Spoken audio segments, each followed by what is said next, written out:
Oi, you. It's time for another episode of Dorothy and the Dealer. Let's tune into the conversation.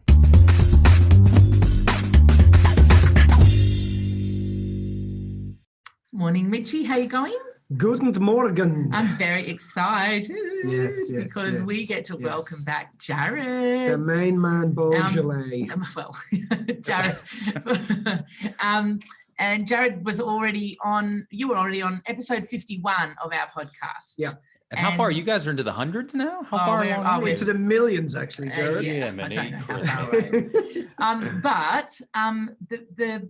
I think the beauty of speaking to you, Jared, is that we get so much gold, and I know we got so much feedback last time about the information you shared and how easy it was to digest that information. And so for us, it's just like a no-brainer to get you back on again as an expert, because last time you were on as officially as a client, this time you're on as an expert in your field, and we want to just dive down a little bit further down the rabbit hole and see what we can share. I think as well, we also want to have a little bit of fun with the listeners and do some cool stuff, and let's poke the bear a bit and have a good chat about reality and the brain. And, I love it. Bring it on. Well, yeah, I belong to you. So you guys let me know what direction to go and we'll just start traveling. Well, let's do that. Okay, so I want to play a game with anybody listening a bit later on, right? Yeah. And it's important that anybody, as they listen, I want you to do it with us as well. So Mitch and I are going to do it as well.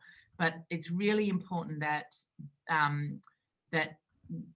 you do it properly. So you have to pause if you haven't got a piece of paper and a pen to make sure you do that properly. So I think that for anybody listening, I think they need just to be really mindful that to get the message across, they have to play the game properly, right? Yeah, so it would be wise if you just stop this now, if you're listening to it. Well, we're not going to do the game yet. No, of course. But I'm saying if you can grab a piece of paper at any moment in time, and before we play the game, you're going to have to press pause, grab a piece of paper and pen, and away you go.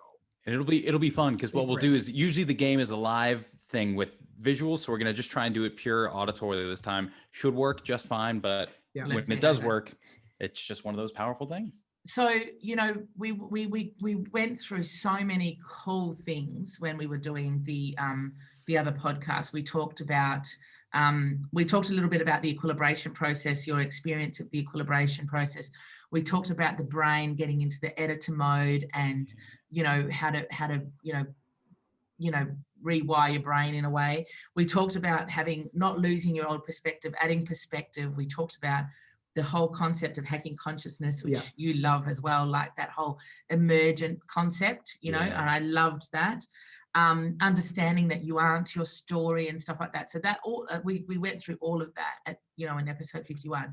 What I want to cover, and I ended off that episode by saying that we really wanted to, you've spent a bit of time talking to us about teenagers and what happens in the mind, in the brain of a teenager. Yeah. Can you speak to us about that? Are you able to talk to us a little bit about that? Yeah. So for any of your listeners who have teenagers now, they'll recognize that, they are a very unique breed. So it's incredibly necessary. Like I'd love to say that, we figured out why teenagers are weird, therefore we don't have to deal with it anymore.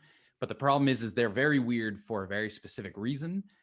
And the only way to kind of get through that is to traverse it. If you skip that, you kind of lose what it means to be an adult. So essentially, if you want to break down the teenage brain, you've kind of got, we have three foundations that we'll piece together. So foundation one is this idea of modularity, that you don't have a brain, you've got dozens of independent brains all doing their own job up here. So if you ever played the Stroop test, or if your listeners want to just go up and look up Stroop, S-T-R-O-O-P, that's a game that you'll play and you'll start to recognize that, no, your brain fights itself. It's not unified. It's all trying to do its own stuff. Two is then this concept of the synapses being important in the brain. So when we talk about the brain, we don't care about the cells. The cells of the cells have a good time. It's how is your brain communicating, the synapses. That's what we care about.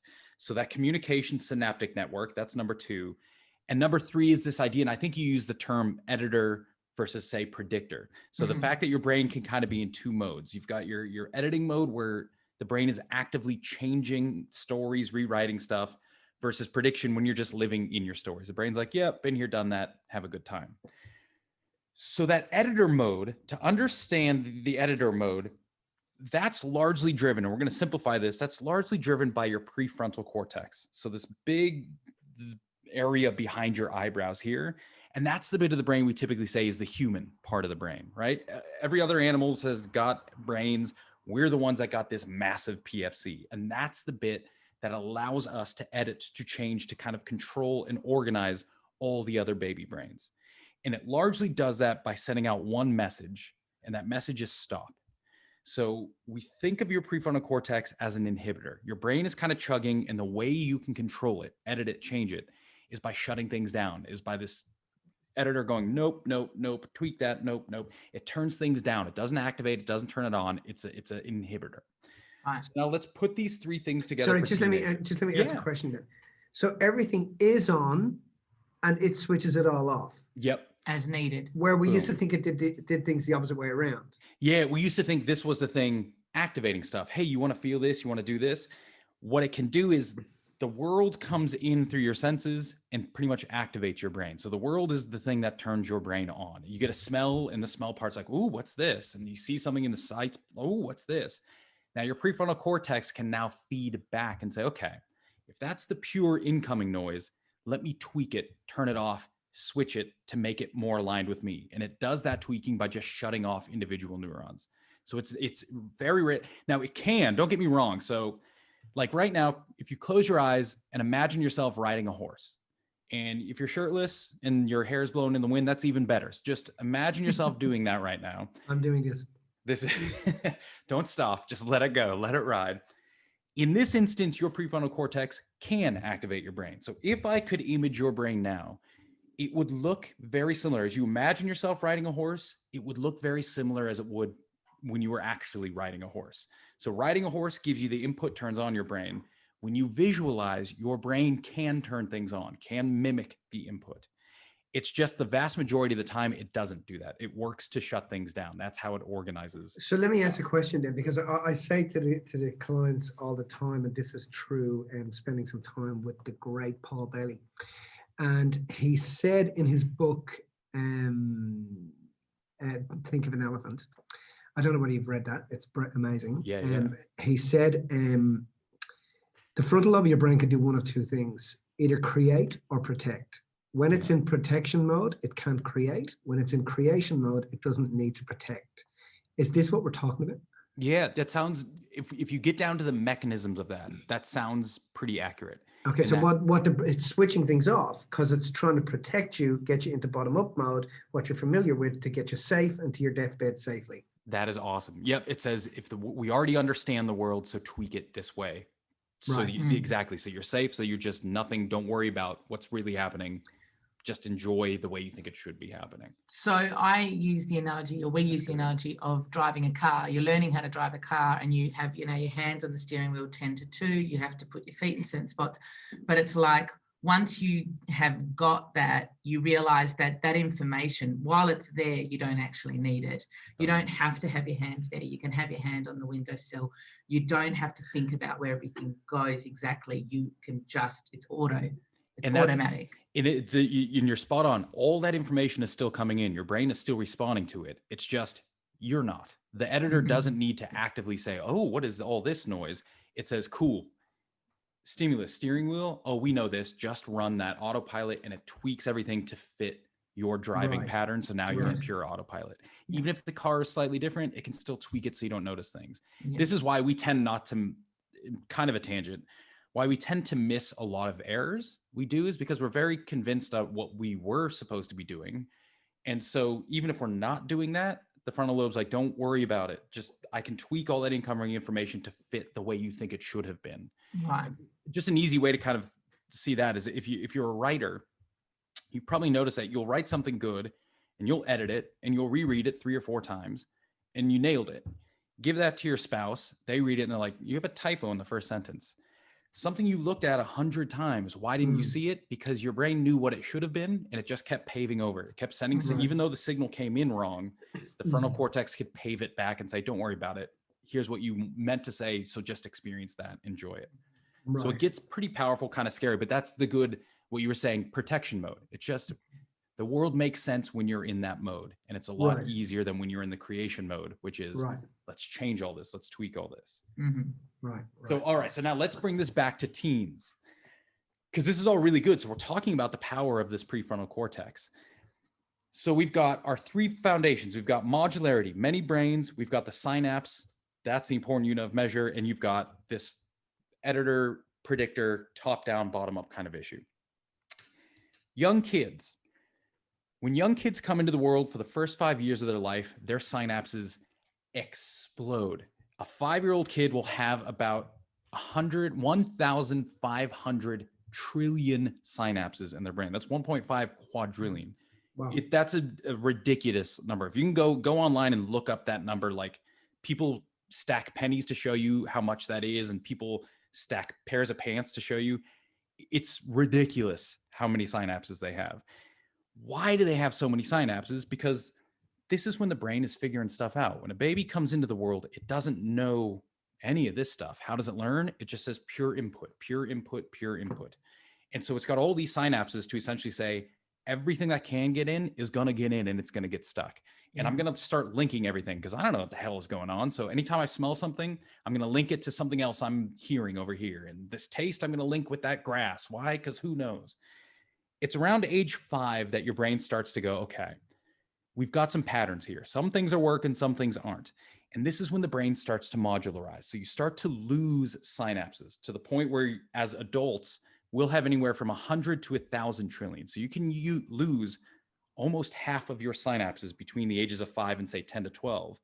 But what's happening is that's when the brain modularizes. It says, cool, this bit, you take faces. I'm going to take names. I'm going to take smells. I'll take vision. I need to talk to you, but I don't need to talk to you. And the brain really starts to organize itself. So now when you get input, all the different parts of the brain go, cool, that's me. I know how to handle this information. Wonderful. Now, as you've seen up until this point, it's largely just been world driven. It's been input, input, input. But our power now as human beings is feeding back and changing that input. That I don't care about that input. I can go back and tweak that now through my prefrontal cortex. Now, just like everything else, in order for your prefrontal cortex to now start to organize all these different baby brains, it has to learn how to do its job. It doesn't know what the hell it's doing. So what tends to happen is for those first, say, 10 to 12 years of your life, while your brain is doing all this crazy stuff, whoops, sorry. You're allowed to say shit. Okay. While your brain's doing all this crazy shit, your prefrontal cortex is on, but it's just kind of kicking it. It's alive. It's doing its thing. It's cool. Once you hit adolescence, teenage years, that's when the prefrontal cortex says, all right, your brain is enough organized. You have enough patterns. You get the world enough that now I've got to figure out how to let you run this machine. And boom, the number of synapses between your prefrontal cortex and the rest of your brain explodes. And this is how it learns to do its job. It just starts talking to everything. Just like the brain of a 5-year-old just says, gimme, gimme, gimme. For the prefrontal cortex to learn how to run the brain, it just says, all right, I'm going to turn off everything. And I'm going to see what breaks, what bends. Does it kill you? Whoops, better not turn that off anymore. What if I turn all these things off at the same time? And it just starts shutting everything down, essentially. Right. So now this is a good point where you go, okay, if I have a human being and the part of the brain that shuts down the rest of the brain is going haywire and just turning everything off, what type of behaviors would you expect in a person when their brain is just being turned off, when everything is just being shut down? What kind of things would you expect? They want to zone out. Boom, Like zone sleep. out. Retreat. Sleep a lot, retreat, lack of communication, lack of engagement. Now, anyone with a teenager will recognize, yep, that is a massive set of behaviors in teens. Is this just zombie-like behavior? What we think that is that's the prefrontal cortex learning to drive the rest of this machine. If it doesn't figure out how to do its job, you're never going to get to adulthood, and it figures it out by doing way too much and turning off way too much. Wow. You know, to just let me ask a question, because one of the things I do whenever I meet people who have teenagers, I will say to them, especially if it's girls, because I got 2 up-and-coming teenage girls, I'll say to them, okay, at what point, at what point did they get crazy? At what point did they, and they all say the same thing, at around about 11 till around about 13, Then from around about, then they go good for about a year, and Yeah. between 13 and 14, and then about 14 they retreat, and then they come out of themselves at about 16, and then they come out of the bedroom. And I'll be like, so how did you handle that? And every one of them says, at first, it's like the brain sets the environment to say, don't test me, let it go. Yeah. So the first spell, they all say, I had to learn to just let it happen. Just let it happen. Don't take it personally. Understand this is just the process of what they're doing. And then it's like the first spell was to set you up as a parent. This is the feedback I get. The second spell seems to be when most of whatever happens is happening within the brain. I mean, is that sound? It sounds, I would love to see, because you can assume this process of frontal lobe kind of activation is usually triggered or around the time of menses in young girls. So puberty onset. Yeah. So you can assume it's going to be right around age 12 when that kicks off, 11 through 13 in Western countries, which is, that would, the first chunk when you'd see this surge of what the heck is going on. I can see them. I love it because most boys won't come back, but it's interesting to see that teenage girls might swing back for a little bit before losing themselves completely in this. Completely, yeah. And I'm not 100% sure what that would be, but I'd love to dig into that. Find out what that is, yeah. We talk very frequently about women being slightly more mature, just a little bit more mature than men. Just slightly, probably. More or less. I don't know about that. I don't think the research is in. We're gonna get people back in the lab, crunch those numbers again. We need to know. But it seems to be largely during this puberty time when girls, and we don't think it's a brain development thing in terms of, their brain moved faster. Right. We think it's a compensation thing where and this could be right or wrong. This is just a working theory. Because young boys are naughty and crazy, blah, once they hit teenagehood, they're so used to that for 10 years and the parents are used to it and the world has been telling them, you're a boy, you're crazy, that they just kind of let themselves into it. Whereas girls are the beautiful, quiet, kind ones from birth to 10. So when they hit this thing where now they lose somewhat control, they have this compensation method where they can pull it back and still kind of live the show that they were supposed to always live. But we don't think that's a brain thing. We think that's them fighting a sociological input and them kind of trying to live up to a standard. Wow. Which at a certain point will probably just get too far out of line, and then they're going to go into that crazy teenness too. So let me ask another question then. In terms of boys, right? Yeah. And then in terms of things like, what about when crimes are committed? What about when crimes are committed, between the age of 11 and 15 or 16? Is there an argument there to say, actually, this child's brain hadn't developed to understand the ramifications of the behavior? And I wonder how that would go in a court of law, Yeah. Because there has to be an argument that goes, hey, listen, they just didn't know, like it just didn't register, It's a slippery slope once you get on that track, but you can assume this is why most judicial systems will deal with pre-18 differently. They'll say you're juvenile, you're in your own court, and if you commit a crime pre-18, that can be expunged from your record once you hit 18, and now you're an adult. Let's start again. So a lot of courts have thought about this issue. The trick with that issue is, and I fully believe it. Look, if a 12-year-old steals something, they have to. That's part of the job of this prefrontal cortex. So think about it. Let's go back for a second. This prefrontal cortex blast, which shuts everything down, that's how you learn to break the system. That's how you learn to control it. That's how you learn to own it. So that as adults, what we can do is we can sit in this sweet spot where we can either let the world drive us, or we can choose to say, nope, I'm going to step up and I'm going to change it myself. Right. That power comes from birth through 10. We learn about the world. During adolescence, that's where we learn to drive the machine. If you circumvent that, so one of the ways, and largely the way the brain learns to drive itself, is to just break everything it can. So for me growing up, stealing was one of those immoral things. You were just taught you do not steal, which is an absolute guarantee that at some point during adolescence, I'm going to have to break that and figure out where's the edges. So I remember I'm sitting in a principal's office. They had a big thing of water bottles in the corner. never stolen a thing in my life. And I'm just sitting there and no one is around. I'm like, screw it. And Don't get me one of those water bottles. I'll give you a water bottle.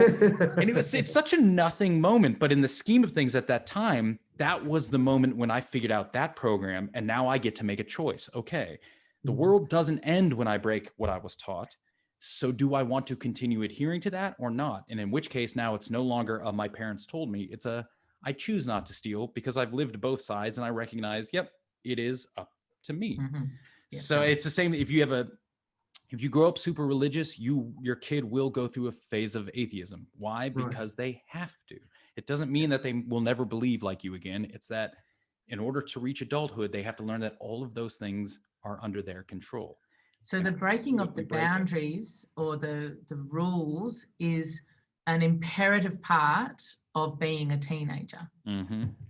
And it sucks. Like, it's really bad when it comes to personal things. But when you kind of step away from it and you see it in other cognitive realms, it makes a lot more sense. So think about language. Language is something nobody really cares about. So what happens is every group of teenagers breaks language. They come up with their own slang, their own way of spelling, their own way of doing things, emoticons instead of words. And the generation before them hates that. I hate emoticons, but I guarantee you my parents hated when I said rad, and their parents hated when they said, what do hippies say? Dude. Chill out, bro. But no one takes any of this personally. So we're just like, that's teenagers being teenagers. There we recognize, yep, what they're doing is they're breaking language so they can learn to own that when they're older. If they're not breaking language, I'd be very afraid about their writing skills as they get older. It's what they have to do. Right. So we see it with language, we see it with math, we see it with these piddly things, and everyone's like, cool. But as soon as it's something personal, I'm a parent and you're going to rebel against me. No, sir. That's where we kind of get this clash, and we have to recognize it's all part of the same exact system, the same progress. Right. Yeah. Wow. As a parent, hearing that just brings so much relief. Do you know what I mean? Because you really stop and think, oh, so it wasn't my bad parenting. No. I didn't. No. So it wasn't that I was a shit father. It's I think that a lot of people like pride themselves on the behavior of their kids, and they think that is the determinating factor of whether they're a good parent or not. Do you know what I mean? And I think so many people. So that whole thing about I blame the parents. Johnny's a little shit. I blame the parents. Well, it's not even just that. I think there's levels of it. I think there's definitely levels of when you see parents that that really don't have any. You can see that they're just letting the kids go wild for the sake of it. You can see that there's no boundaries, and it's a parental self-worth thing that they don't know how to deal with the child, So I get that part of it, but there is another part of it that, especially in teenage years, I remember when I was teaching, I remember especially loving the kids that would challenge me, and that would find a way to challenge me in a way that was within, I suppose respectfully is a good way to put it. But what I mean is that they were challenging, they were pushing the boundaries, they were edging towards the edge of what was right or wrong in that scenario, especially in a classroom scenario. Yeah. But those kids that did that, I loved that about them. I loved the fact that they had that spark about them, that they, like, I think so many this is my reflection back when I was teaching, that there were so many parents that really wanted to dim that spark and dim that extra that, the teenagers had. And I'd be like, no, that's what makes them unique. And that's what they have to go through. The teenager has to push the boundaries and rebel a little bit in order to evolve from that or emerge from that. And they'll screw up. Your spot is they'll push, and you'll love it. And every once in a while, even the best ones will push too far. They'll break. Yeah, of course. And you go, ooh, no. And they need to know that. And that's you'll see it even in their eyes when they go, ooh, and they know I just pushed a little too far, didn't I? Mm-hmm. But that's how if they never got to that stage where they broke something too much, they'd never know where the edges are. So in a very odd sense, if your students, in your case, so I'm a teacher, so that's where I talk about, but let's go back. If your children rebel against you, feel confident enough to push back against you, that is a pretty damn good sign that they feel safe around you, which means that's a good sign of love. Yeah. I hate Right. to say it, but the more a kid is willing to rebel and push back against their parents, that's not a sign of anger. That's a sign that, cool, you did something right before the teenage years, that they feel safe enough to push you. Yeah, and safe enough to feel like, safe in that space that they can push against you. If I can do it with my dad or my mum, then And I better do it with my dad than someone I don't know, or my principal, or someone that I don't know what the consequences are going to be. I push against my parents because I know they love me and I love them so much that I'm not going to die from this. So as it's kind of an aside, that there are the teenagers who do not feel, and you see this in Hollywood and in books all the time, the teenagers who do not feel safe enough to rebel against their parents, they rebel elsewhere, usually in much worse ways. But at some point in their life, they're going to crack. And the reason they couldn't rebel against their parents is because they didn't feel the love. They didn't feel the safety enough to do that. So the environment wasn't there to be able to allow them to do it. So have you, I remember watching a documentary not so long ago on Gaia, which I love Gaia, where he was talking about because I mean, we seem to forget things, right? And we alter memories. And he was talking about that there's a chemical in the brain that has this amnesia. So we forget the source of what we come from and where we come from. Do you know anything about that? I don't know what the chemical would be, but I think if we extend, it had like a PF451 or something that it was something crazy like that. And they were saying, like, I swear to God, and if I have to look for it for this year's STP, but if in finding it, I'll send it over to you and what the guy was talking about. But it was pretty cool because he was talking about, there was the conversation was around the development of the frontal lobe of the brain, how it happened, and then he was talking about the fact that this seems to be, it's like not man-made, but it was deliberately done.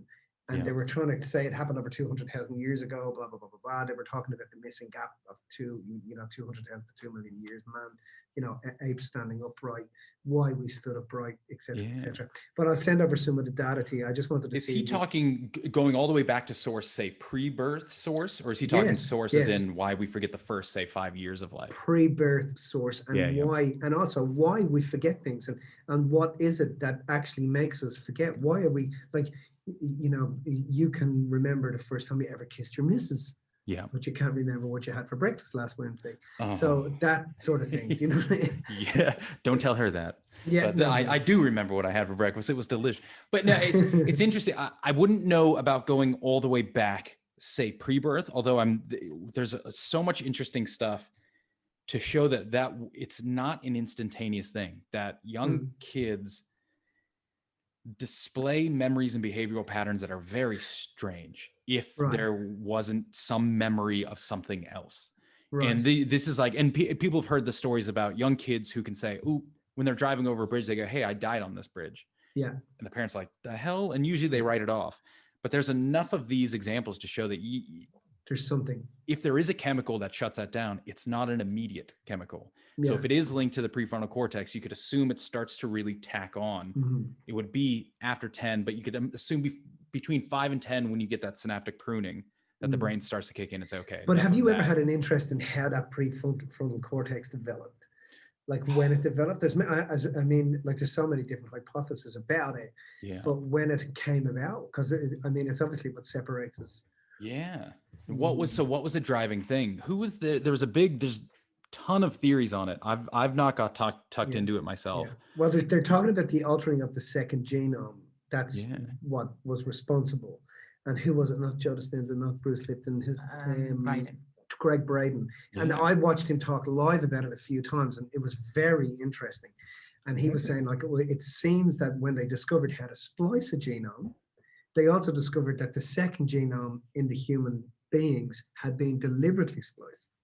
So I'm on stage going, did you just say that the second genome in a human being? So we have two genomes. What did you just say? But yeah, what did he say? That we've got two different genomes. The second genome is split, and you can't. I could be honestly burned on the hill for this. The second genome was split, and it was deliberately split. And the way they worked it out was because they worked out how to split a genome.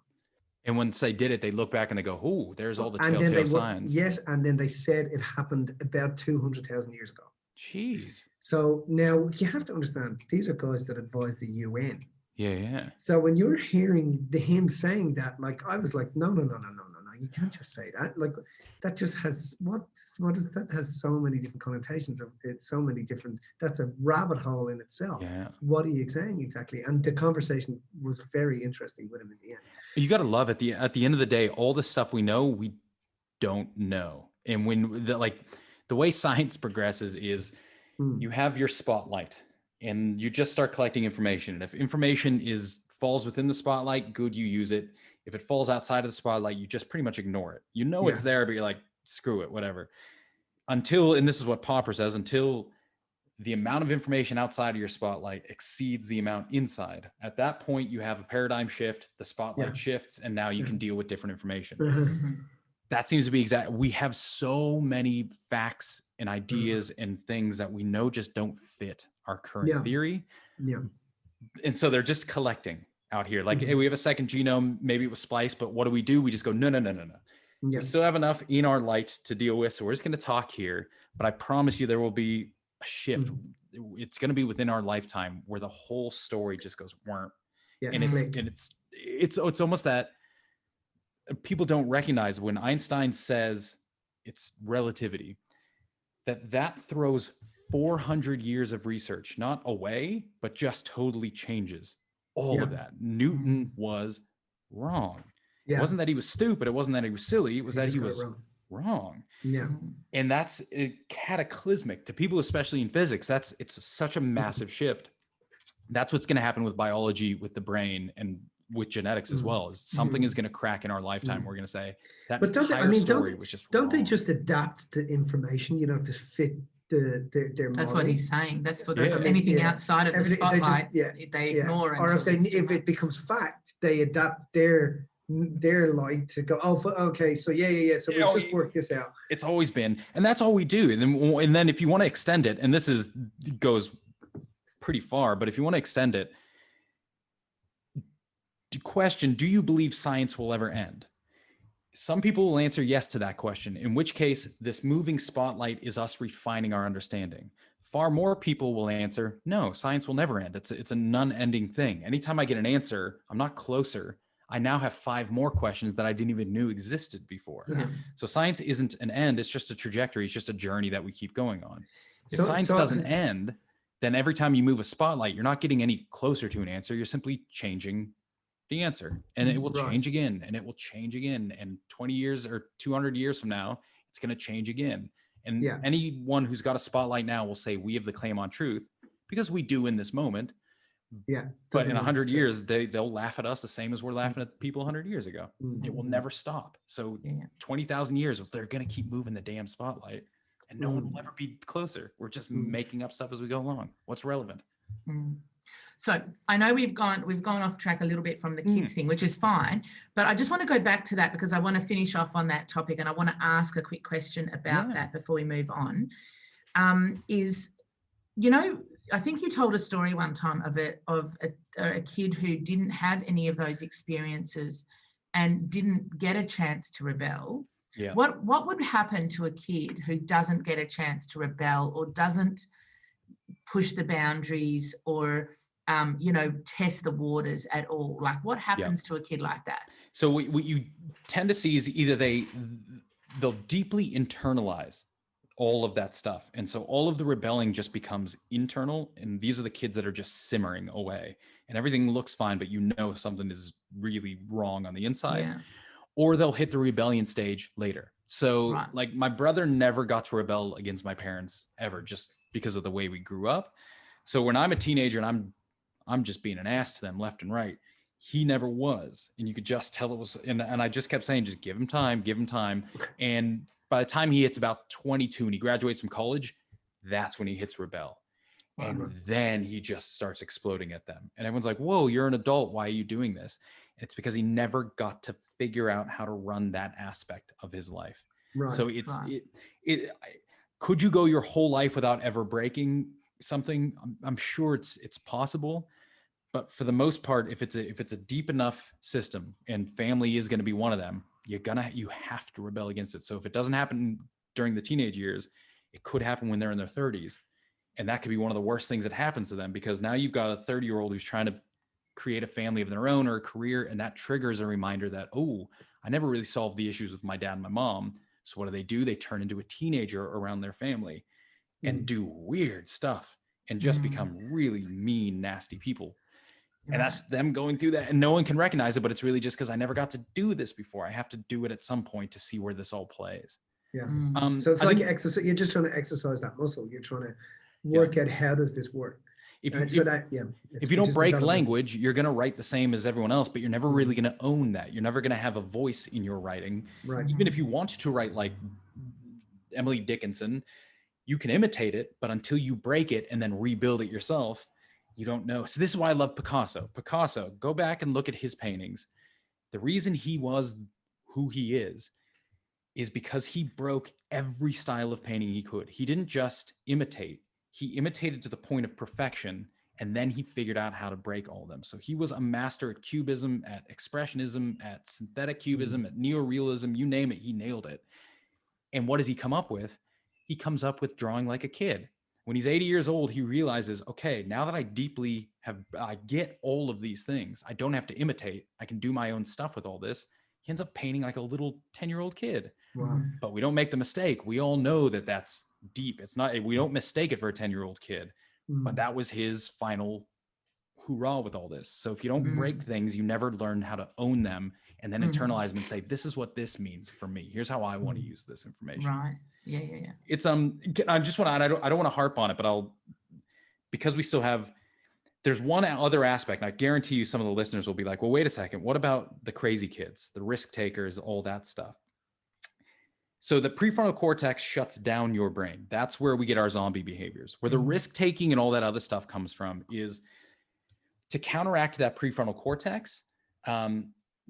Because in all of her wisdom, Mother Nature realized, wait a second, if I've got an entire generation of people just shutting off their brain for 6, 7, 8 years at a time, they're going to die. You're not going to survive 8 years of just zombie-like behavior. And just go back in the past. A bear comes and attacks us. Parents are running, kids are running, teenagers are the ones that are going, they're going to die. So we got to wake them up somehow. So to counteract that prefrontal cortex to keep teenagers alive, a small part of the brain called the nucleus accumbens actually grows in size.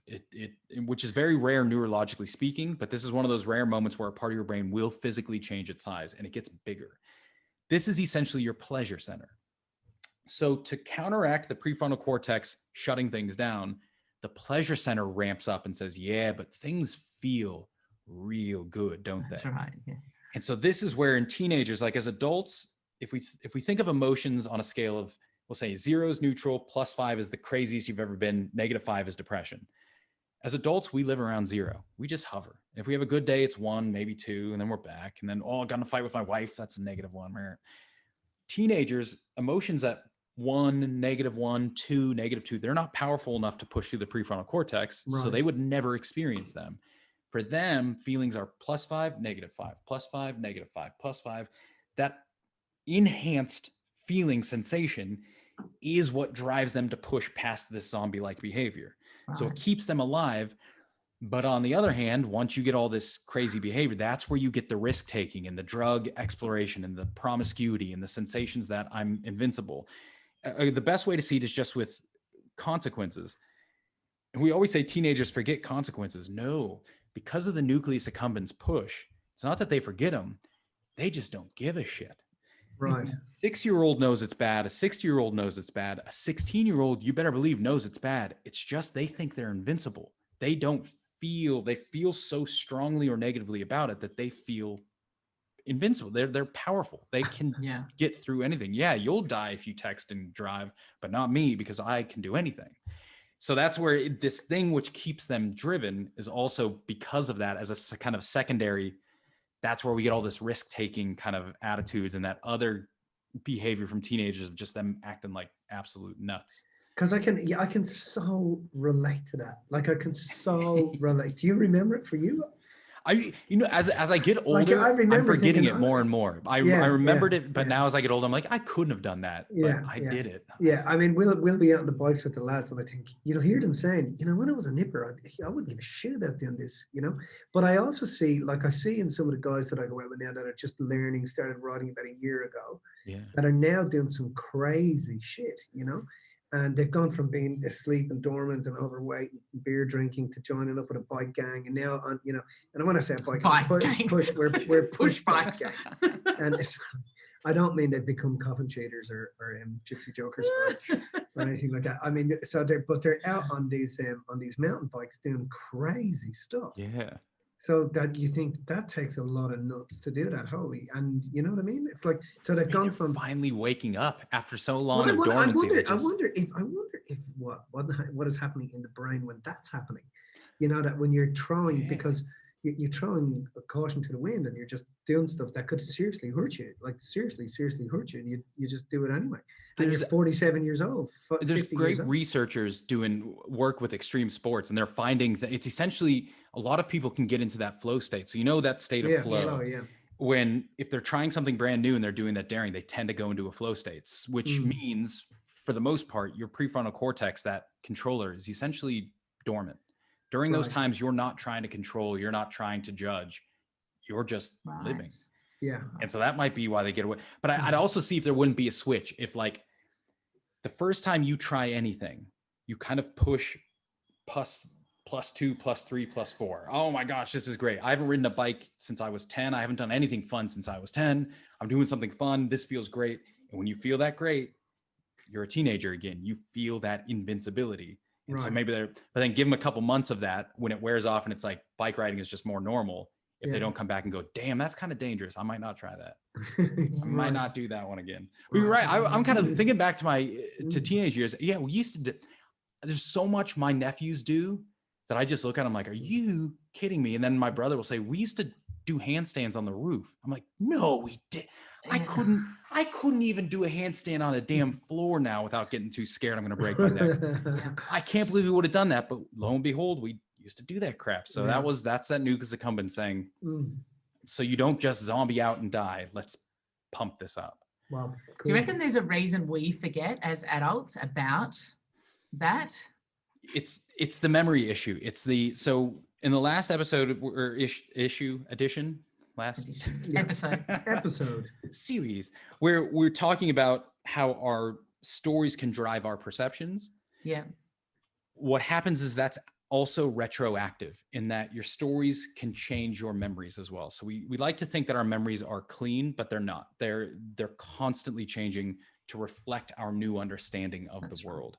So you can assume as you get older and your story changes and you have kids and everything about your understanding about the world changes, you rewrite your childhood, your high school memories to match kind of your new story. And it's like, yes, I was crazy, but I was never that crazy. So because I would never do that. This might be a good time to play that little game, hey? Yeah. So can we do that? Because I haven't played it in a while. So I'm gonna go ahead and play it.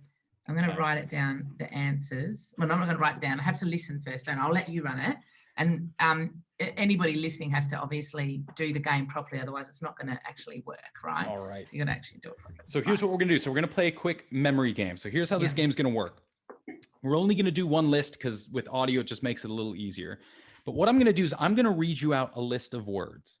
All you have to do is sit and listen to that list of words. And when I'm done reading it, I'm going to give you about 20 seconds. I want you to spend that 20 seconds writing down as many words as you can remember from that list in any order that you want. So again, while I'm saying it, you're just sitting, listening, trying to memorize. And when I'm done, you've got 20 seconds to write down as many words as you can remember in any order that you want. So here we go. Here is our list of words. Hard, light, pillow, plush, loud, cotton, fur, touch, fluffy, feather, furry, downy, kitten, skin, tender. All right, over to you, 20 seconds, as many words as you can remember.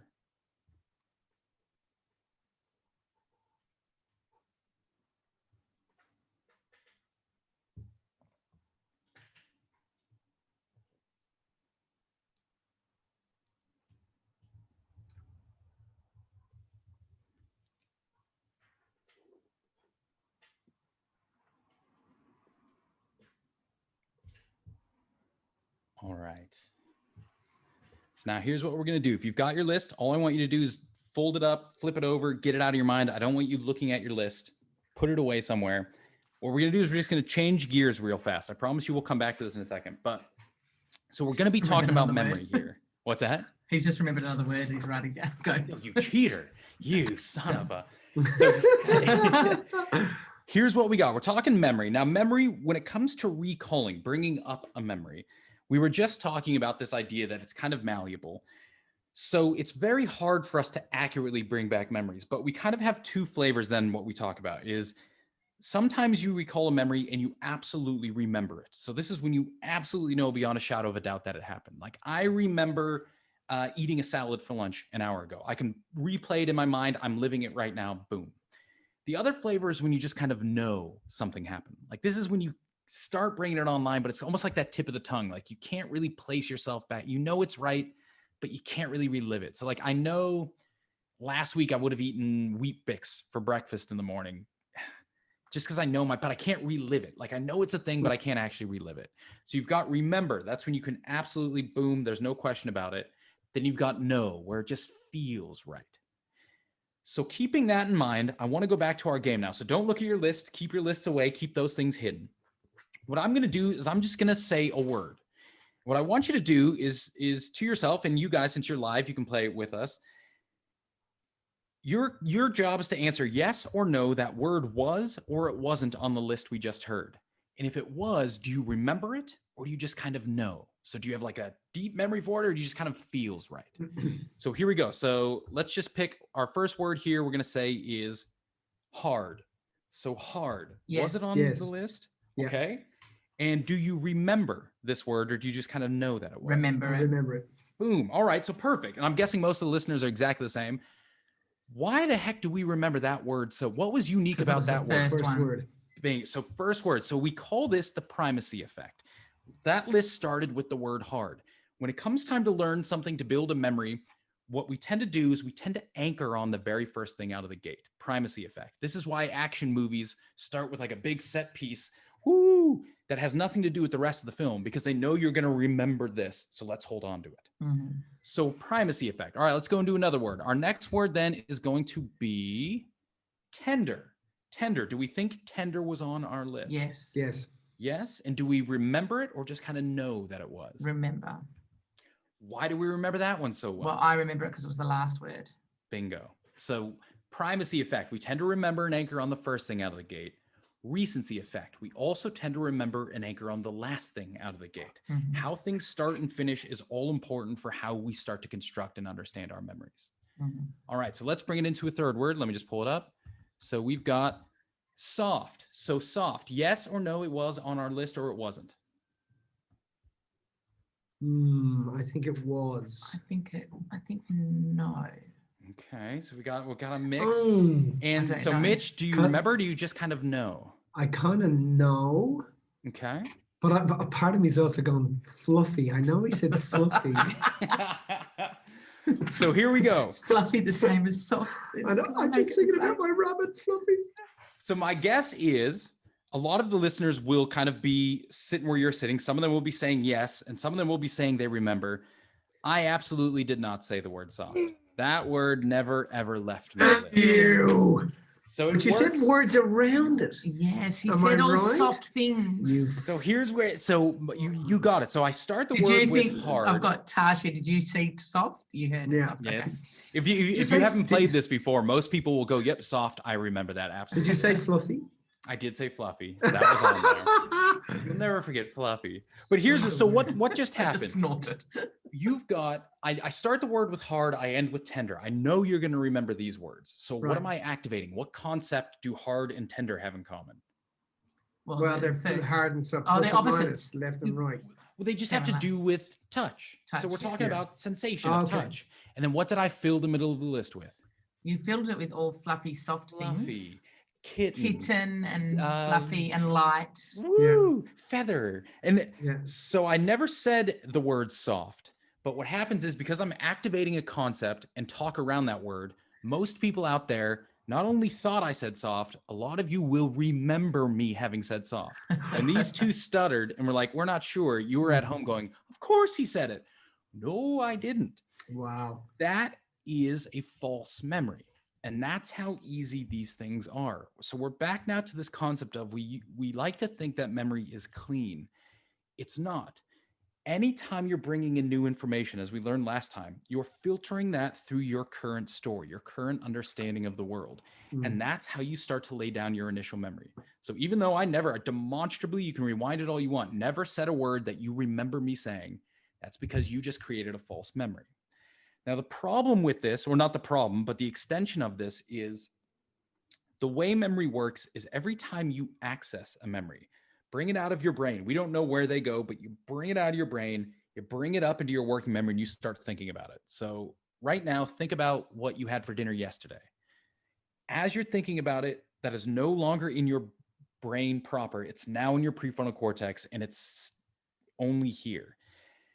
The joke is every time you recall a memory, you can do whatever you want to it. You can change it, you can tweak it, you can add something to it, you can take something out of it, you can cut little bits away from it, merge it with something else. You can do all you want. And when you're done thinking about it, boom, now you have to restore it back in your brain. And when it goes back different. Anytime you recall a memory, it is out of your brain, it's in your working memory, and you have to put it back. And when you put it back, the old memory is dead, and whatever's there, that's all you've got. Wow. And so what starts to happen is, and you can start, I think the scariest example of this for me, well, you recognize this, like if you've ever had that fight with a loved one where you're like, you said this, no, you said this, no, why would I say this? I said this, no, you wouldn't, you said this. In that instance, you're both right. You've simply changed your memories to match what you think should have happened. And you fully both believe what you're saying. One of you isn't lying to the other. It's you've changed your memories. So we used to think that this was kind of like a cutesy thing, like kind of just fun and neat. But one of the scariest, this is my least favorite thing ever done in psych, was right after 9/11.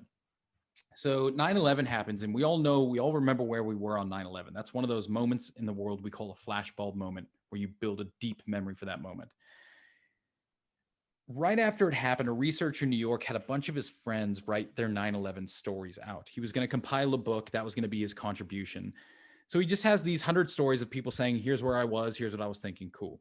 Never gets around to publishing the book. So what happens is 5 years later, he's like, dang, I should probably go back to that project. So he goes back to his 100 friends and says, hey, will you guys rewrite your stories for me? Yeah, fine. So they rewrite their stories. He gets them, compares them to the original stories. 80% of them were massively different.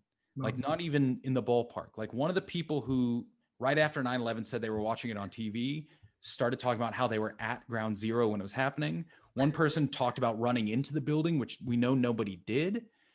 So he goes back to all these people. He's like, so what happened here? You have this story you wrote right after the event. You have this story 5 years later. They're totally different. Which one is right? To a man, all of them said, it's the one I just wrote. The one I wrote 5 years ago, right after the event, I must have been stressed. I wasn't in my right mind. What I wrote to you yesterday, that's the true story. And no, it wasn't. That's their true memory for it now. That's what they've changed their memory to. In the 5 years in between the event and now, they saw so many news stories and they would add that to their memory, or they heard about something and they would add that to their memory. They keep accessing it, and every time they access it, they change it with whatever's going on. Boom. Store it again. Different.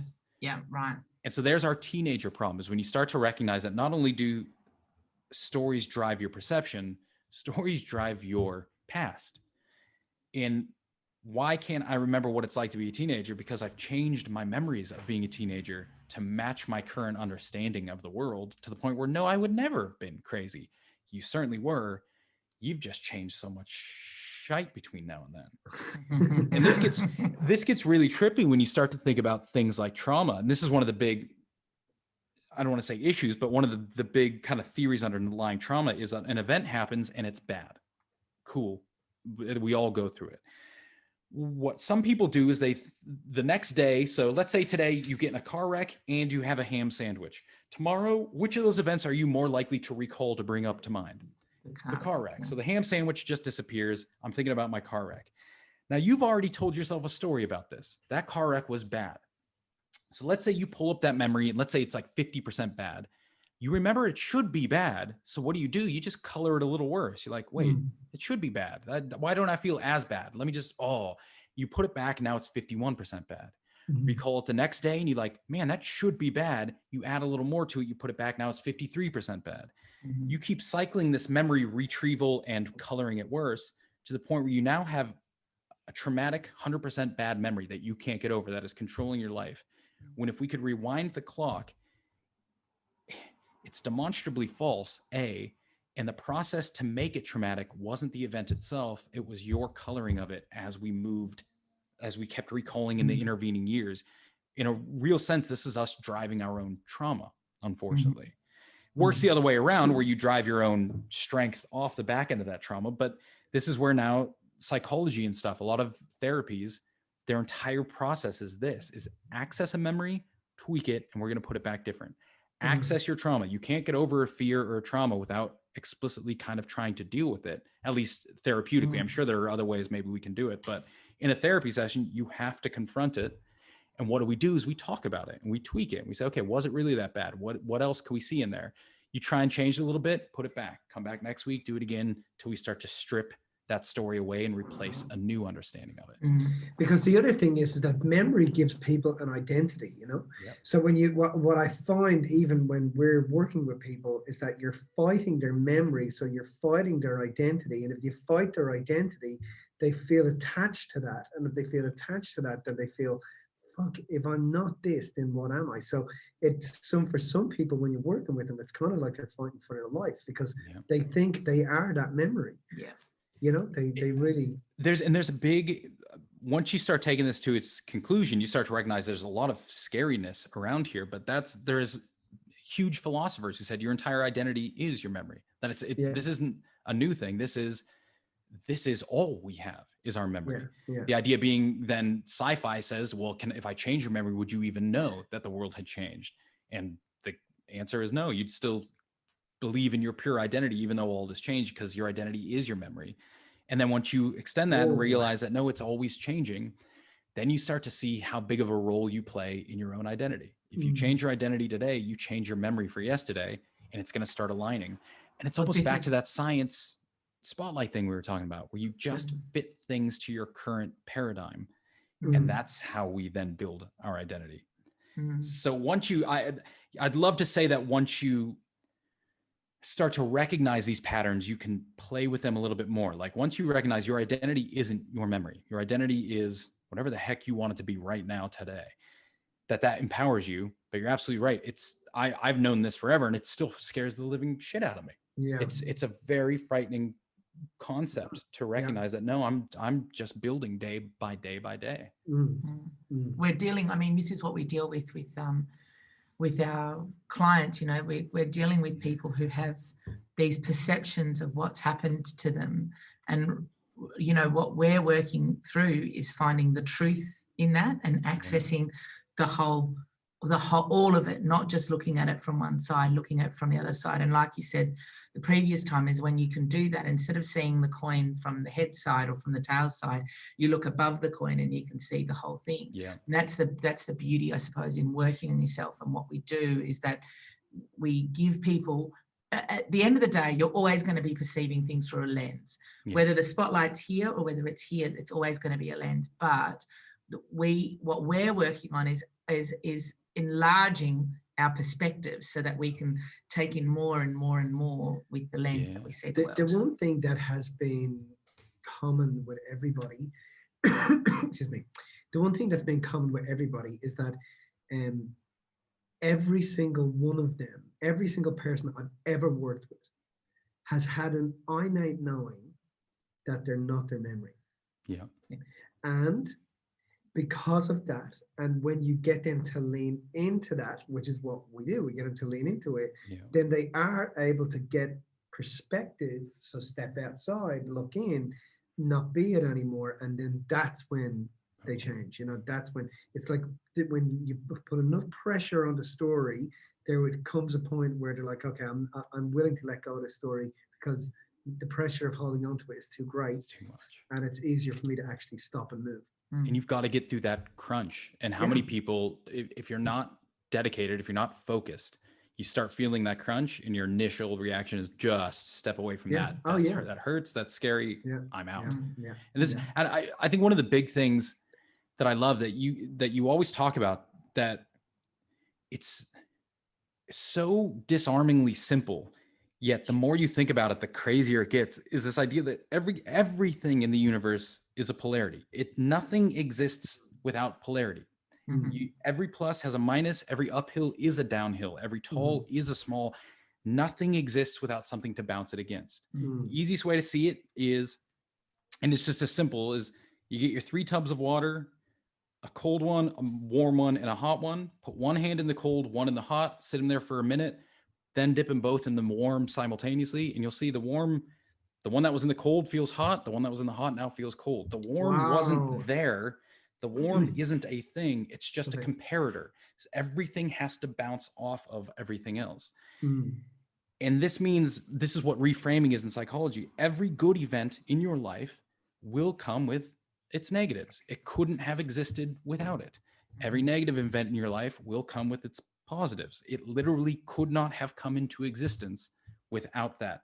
Anything that doesn't have a polarity is considered essentially antimatter, and it self-annihilates immediately as it occurs. It does not exist. And it's such a simple, it's like from physics, you just go, yeah, well, of course, that's a truism. But it's one of those things that at least once a week, I'll just be sitting in the shower and that will pop back into my head. And I'll be like, damn, that just gets deeper and deeper. It's such a simple little thing that the more you kind of play with it, it's like, crap, 100%. that goes far. And it starts to explain a lot. And that's why, like, when you get that bigger perspective, the idea is you can see both polarities. It's not that one is wrong or right. It's not that you get rid of one to hold on to another. It's all there. And the more you can just kind of grasp the holistic, good and bad, then you kind of even out. Everything just kind of equilibrates. Perfect. Well, we might have to leave it there. I'd love to talk more. I always want to talk more and more to you, Jared. Like, we've got so much we could dive deep with. So again, we'll probably see you back on here in another little while. But thank you so much for your time today. That was really awesome. I know that people are going to be loving that parenting stuff and the memory stuff. That really was awesome information. We really Thank you, appreciate guys. Deeply appreciate it. Thank you so much, Jared. You're a Lots of legend. love. We'll definitely do it again. Yeah, definitely. If you found this information inspiring, make sure you subscribe and tune in to the next Dorothy and the Dealer podcast.